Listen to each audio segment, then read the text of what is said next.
I'm sat here. I've nearly finished my commercial day and it's 12 o'clock. So I almost feel guilty of that. But so I've got probably half an hour of commercial work after this. And realistically, my day's done then if I wanted it to be. I'll then work on the franchising arm of the business after that. But yeah, I could be done at 1 o'clock easy. And so the commercial stuff, what are the upsides and downsides? The level of organisation to get the commercial cleaning right is a big deal. It's a big deal. So we go to 31 sites now. This particular site here, I will try my best to go 8 times a year. And obviously the amount of visits less you do, the more profit you're going to make. Sometimes you can't do it less because of the customer requirements. But it is very important to know that there's a real skill in getting that hit rate right, and also not missing deadlines. And what's interesting is we got this contract because a bigger firm than us had it before, but for some reason they just couldn't manage it. And the only thing I've managed to drill down to exactly why they didn't manage it was very specific to communication. They didn't communicate. So I always make a note of communicating. So overall, the commercial stuff it's vast. It's really big, is the commercial stuff. But if you imagine it like the sea, there's so much of it, but you can easily drown. So one of the many things we'll take you through in fine detail is how to get and how to find and how to speak to the right people to get you the right commercial work for you. And what do I mean by finding the right commercial customer for you? Well, it's likewise with the residential customers. You have to find the right customer for you. But what I mean by that type of customer's ideal suited to you is it goes back to at the very start of a franchise with us. We'll do a very detailed business plan with you, and that business plan is absolutely essential to your success. And I might go into that in another video, but the business plan, it's so neglected by so many people. But anyway, so the ideal customer.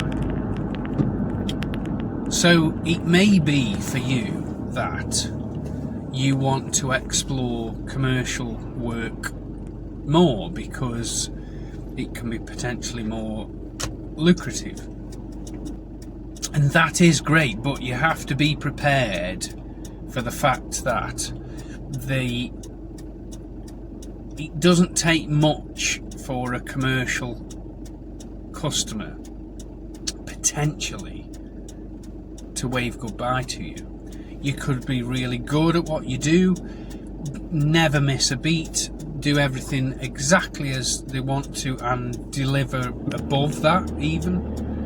But it only takes one meeting, one decision where they don't want to pay for that kind of thing, and then you're out. And another example, which is a real shame, but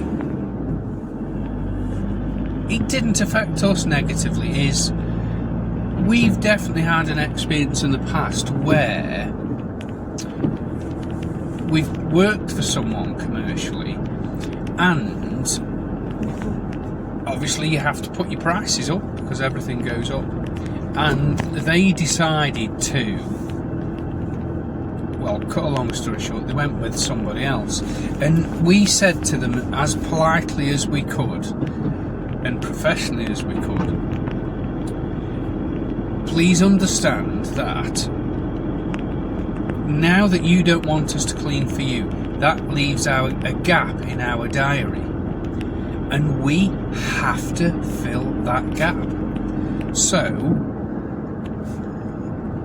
we knew the other firm that was going to take over from us, and it wasn't a big contract anyway, and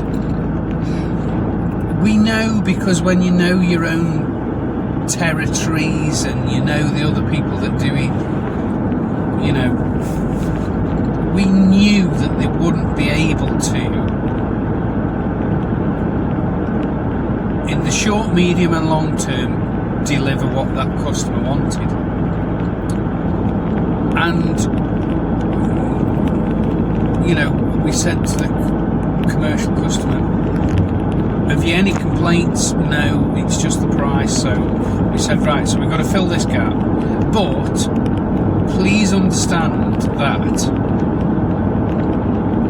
if you do want us again, that gap's filled. And we then have a responsibility, like we do with all customers. The customers we already have a priority over any potential new customer, and we feel that's the right thing to do. And unfortunately, these guys did come back, I think 8 months later, and we just didn't have enough space, and it's that simple. So going back to a customer that's right for you, well,